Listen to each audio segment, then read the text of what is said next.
Bonjour à tous et à toutes et bienvenue sur le Renard littéraire.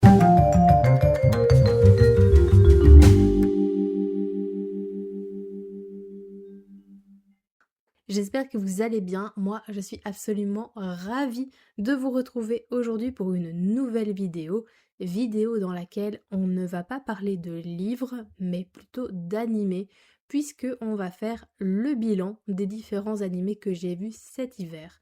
Et contrairement aux animés de l'automne où j'ai eu beaucoup de mal à trouver des histoires qui me plaisaient et qui m'intéressaient, les animés de cet hiver regorgeaient d'histoires absolument passionnante, mais je ne vous en dis pas plus et on va commencer tout de suite.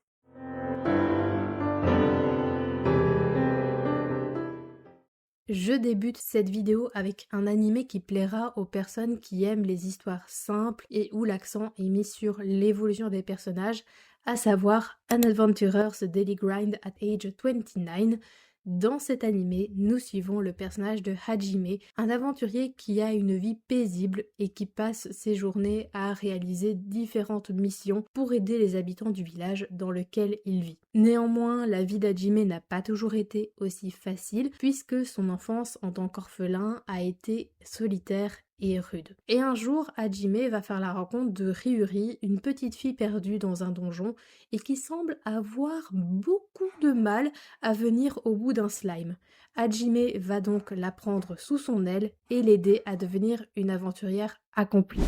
Personnellement, j'ai pris beaucoup de plaisir à découvrir cet animé qui regroupe plusieurs choses que j'aime, une ambiance tranquille où il n'y a pas de grandes menaces.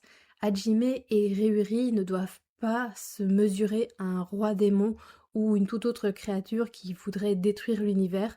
Ils vivent une existence paisible où ils aident les habitants de ce village, récoltent des matériaux, essayent d'améliorer leurs compétences en combattant des slimes, etc. Bref, leur lien se construit tranquillement. Et moi qui aime les histoires de fan family, je dois dire que celle-ci est particulièrement réussie.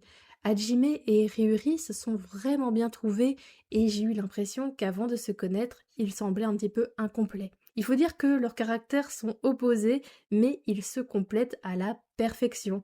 Hajime, c'est plutôt la force tranquille et l'optimisme à toute épreuve, tandis que Ryuri est bien plus énergique et parfois insouciante.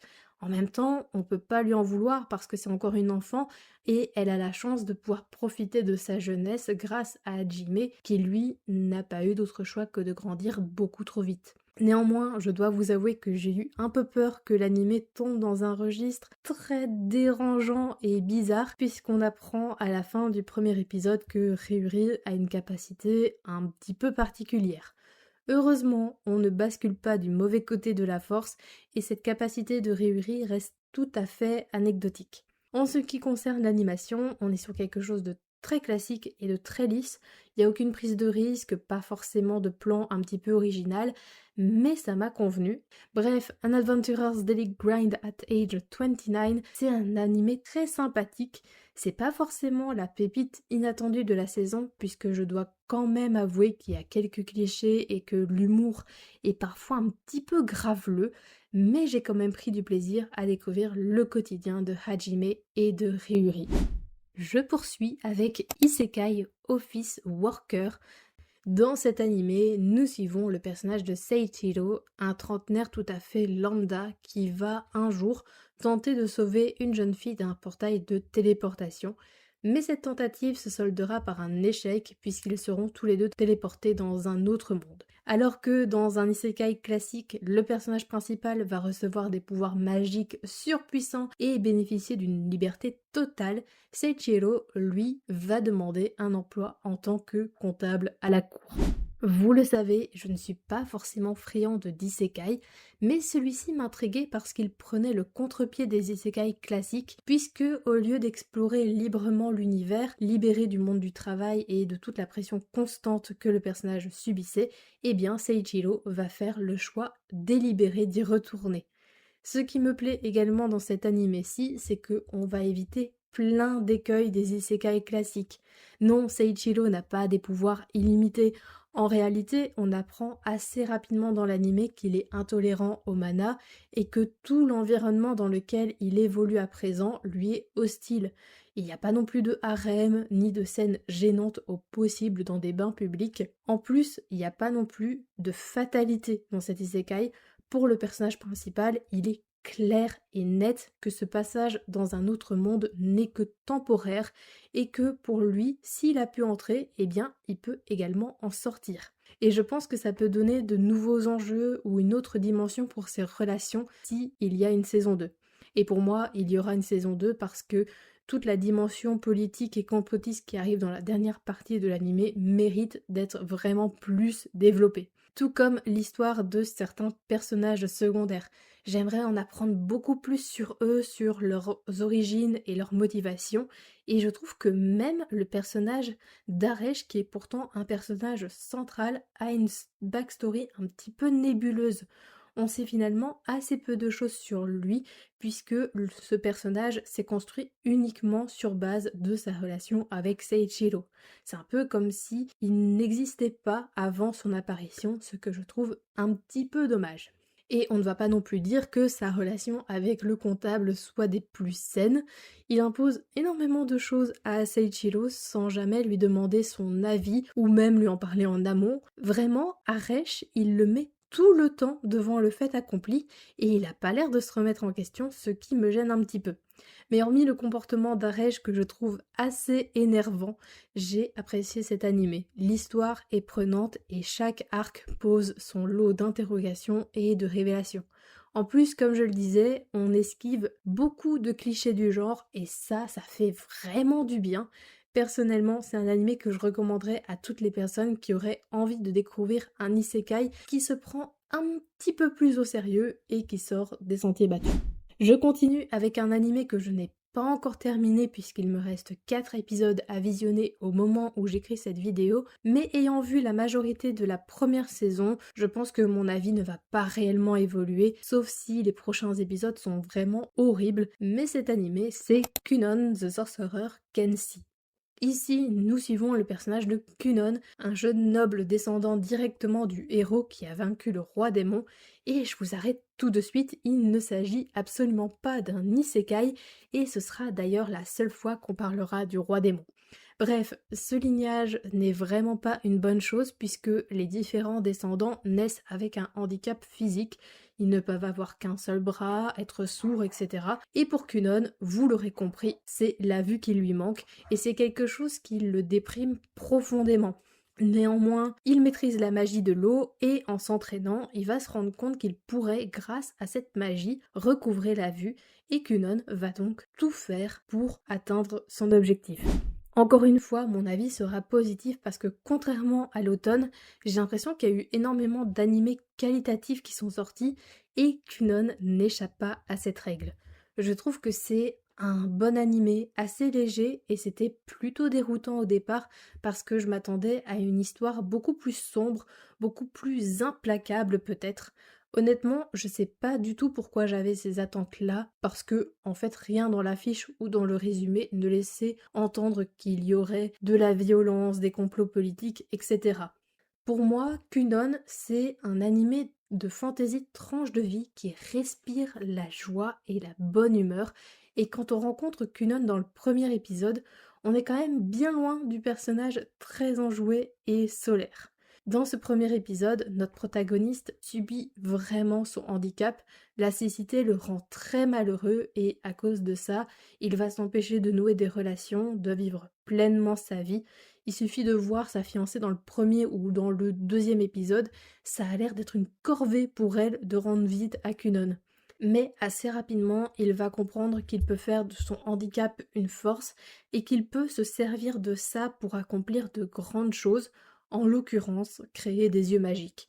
Il m'a fait un petit peu penser au meilleur personnage de la série Avatar, le dernier maître de l'air, Toph. Elle aussi est aveugle et elle a réussi à tirer parti de cet handicap pour devenir la meilleure maîtresse de la Terre et accessoirement inventer la maîtrise du métal, rien que ça. Si j'avais une critique à faire, c'est que tout est simple, tout est trop facile pour Kunon et il ne rencontre pas de réelle résistance. on a l'impression qu'il va réussir tout ce qu'il entreprend et il n'y a donc pas vraiment de suspense. J'aimerais bien qu'il se confronte à un problème pour lequel il n'a pas directement de solution, où il est mis à mal et il doit se surpasser. J'aimerais aussi qu'il puisse échouer et faire des erreurs. Ça rendrait le personnage un petit peu plus humain et ça en ferait moins un garissou, c'est-à-dire l'équivalent masculin des marissous, ces personnages absolument insupportables qui n'ont aucun défaut et font tout à la perfection dès le premier essai.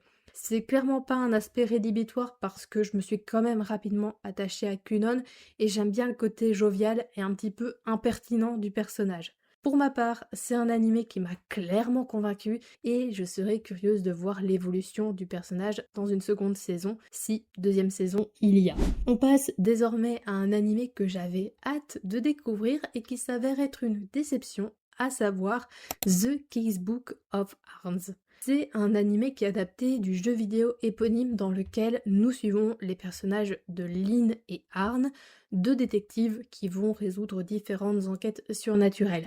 J'avais des attentes assez élevées pour cet animé puisque vous ne le savez peut-être pas, mais j'adore les duos d'enquêteurs et je trouvais qu'il y avait une ambiance un petit peu comparable au jeu Professeur Layton, mais avec des créatures surnaturelles parce que Arns est un vampire. Malheureusement, j'ai été un petit peu déçue. Ça commençait pourtant bien puisque le premier épisode nous plonge directement dans l'action, nous montre un petit peu le rôle de chaque personnage et leur dynamique, mais le deuxième épisode ne poursuit pas dans cette voie puisque on va avoir un retour en arrière et on va nous expliquer un petit peu comment Lynn a rencontré Arn et comment elle s'est engagée au sein de son agence de détective. Et ce point de l'histoire est terriblement long, c'est pas moins de 4 épisodes sur un seul mystère et sincèrement j'ai eu la sensation que tout était tiré en longueur et qu'on aurait pu faire tout ça en 2 ou 3 épisodes grand maximum. La deuxième chose qui m'a déçue, c'est que les épisodes sont répétitifs et j'ai eu l'impression que rien n'évoluait. Il n'y a pas de trame principale qui se dégage, pas d'évolution dans les personnages, dans leurs relations, etc. En plus, les enquêtes sont toujours un petit peu les mêmes et les résolutions sont sensiblement identiques, sauf pour l'épisode 9 où là, il n'y a tout simplement aucune fin. Bref, la série devient rapidement frustrante. J'aurais aimé voir des histoires avec plus de diversité, tant dans leur façon d'être narrées que dans les thèmes abordés. Toutes les affaires que l'on confie à Arne sont liées à l'amour dans un sens large. Qu'on parle d'amour n'est pas un problème, loin de là, mais c'est le thème principal de chaque enquête, le leitmotiv de chaque personnage, et ça peut être par moments risible, voire un petit peu mièvre. Peut-être que c'est un animé à regarder de façon plus sporadique. Dans tous les cas, c'est l'animé de la saison qui m'a le moins convaincu et c'est dommage. Pour l'avant-dernier animé de cette vidéo, on va parler d'une véritable dinguerie, Darwin's Incident. Dans Darwin's Incident, nous suivons le personnage de Charlie. Charlie, c'est un personnage un petit peu particulier puisque c'est un Humanzee, c'est-à-dire que c'est un croisement entre un humain et un chimpanzé.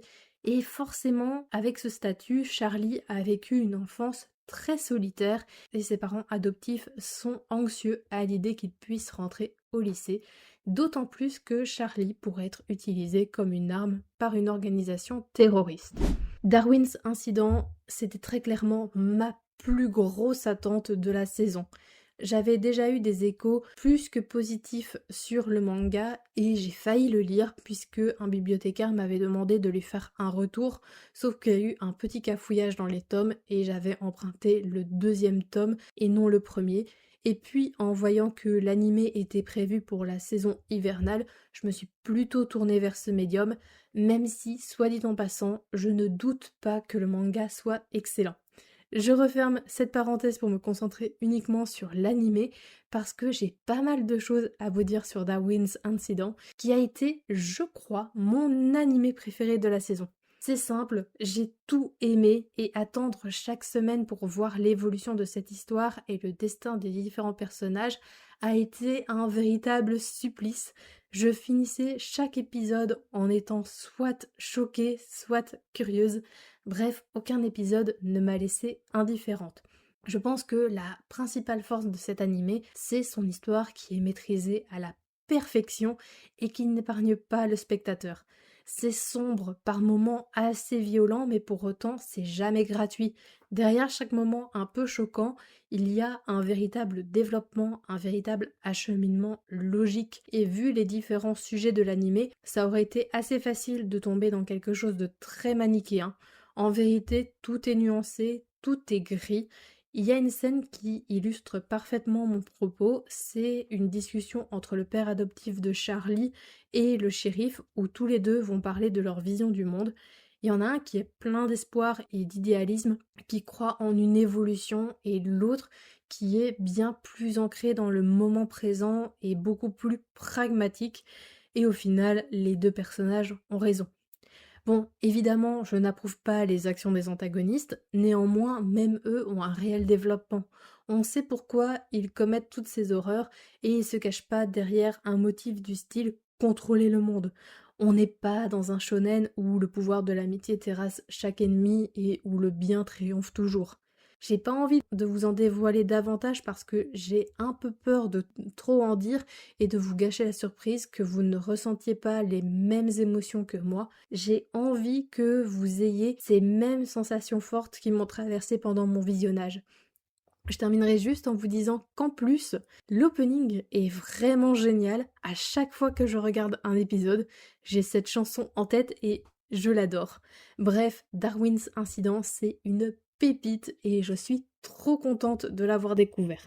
Et je termine avec un animé de romance qui a été une excellente surprise et que j'ai dévoré, You and I Are Polar Opposites. Dans cet animé, nous suivons le personnage de Miyu Suzuki, une lycéenne pétillante, extravertie, solaire et qui est amoureuse d'un garçon de sa classe, Yusuke Tani, qui est son exact opposé. Heureusement pour nous, on ne va pas suivre 12 épisodes dans lesquels ils vont tenter de nier leurs sentiments amoureux parce que vous comprenez, ils sont pas pareils. En réalité, Suzuki et Tani s'avouent très vite leur amour et on va donc suivre l'évolution de ce couple. Pour tout vous dire, même si j'étais très intéressée par cet animé, je ne comptais pas le regarder tout de suite. J'avais d'autres priorités, d'autres animés que j'avais laissé traîner depuis des mois, mais j'ai changé d'avis en regardant une vidéo du youtubeur Revor qui avait encensé cet animé. Je vous la laisse dans le petit i. Forcément, vu tout le bien qu'il a dit de Clannad et que je partage entièrement, son avis plus que positif sur You and I Are Polar Opposites a piqué ma curiosité et j'ai commencé à regarder l'épisode 1 juste pour voir et un petit peu pour passer le temps. Finalement, j'ai dévoré cet animé. Durant ma pause de midi quand j'étais en télétravail ou après une journée au bureau, je regardais un épisode et je pouvais me relaxer, profiter de cet animé qui est si bien. Ce que j'ai adoré, c'est que cet animé arrive à proposer une romance très mignonne qui coche plusieurs cases incontournables dans les shoujo, comme la maladresse d'une première relation amoureuse, les premiers signes d'amour qui prennent des proportions immenses, et en même temps, on évite de tomber dans une romance cliché où les personnages n'évoluent plus une fois qu'ils se sont mis en couple et où toute l'histoire tournerait autour de quiproquos. La relation amoureuse entre Tani et Suzuki est trop mignonne. Tani canalise un peu l'énergie de Suzuki et lui permet aussi de ne pas forcément se soucier du regard des autres, tandis que Suzuki, elle, permet à Tani de s'ouvrir un petit peu plus et de sortir de sa zone de confort. On a d'autres relations amoureuses qui vont se dessiner au fil des épisodes et franchement, mon cœur fondait devant tant de mignonneries. Mais cet animé ne parle pas uniquement de romance. You and I Are Polar Opposites parle aussi de confiance en soi, de l'importance de se détacher du regard des autres, de l'amitié, etc. Et je trouve que ces thèmes sont traités avec beaucoup d'intelligence et de justesse. J'ai aussi aimé le fait que chaque personnage ait une évolution crédible. Je pense par exemple au personnage de Taira qui est un ami de Suzuki et qui souffre vraiment du regard des autres. Il a peur de paraître ridicule, etc. Et l'animé nous montre que ses amis ne sont pas là pour le juger, pour se moquer de lui. Et petit à petit, il en prend conscience et il fait des efforts pour s'ouvrir, pour lâcher prise, mais c'est encore un petit peu maladroit. Et en réalité, c'est normal, il ne va pas réussir du jour au lendemain à changer, mais on aura la chance de continuer à suivre son évolution et celle des différents personnages dans une saison 2. Je suis trop contente de voir que cette saison 2 est déjà prévue. J'ignore quand est-ce qu'elle sortira, mais je serai au rendez-vous et je me replongerai avec beaucoup de plaisir dans cet animé. J'ai hâte de retrouver l'ambiance douce, les touches d'humour qui fonctionnent à chaque fois, les personnages, et puis j'ai trop hâte de voir si les différentes relations amoureuses vont se concrétiser.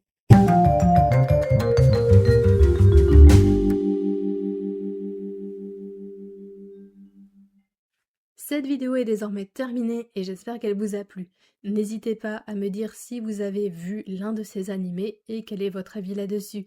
N'hésitez pas également à me partager vos animés préférés de la saison hivernale. Je serai ravie d'en discuter avec vous dans l'espace des commentaires. N'hésitez pas également à lâcher un petit pouce bleu, à vous abonner à la chaîne, ce qui est le meilleur moyen de soutenir mon travail et qui vous permet également d'obtenir une notification à chaque fois que je poste une nouvelle vidéo, c'est-à-dire un vendredi sur deux à 18h30. Et moi, en attendant de vous retrouver dans une prochaine vidéo, je vous souhaite d'excellentes lectures et aussi d'excellents visionnages et je vous dis à très bientôt.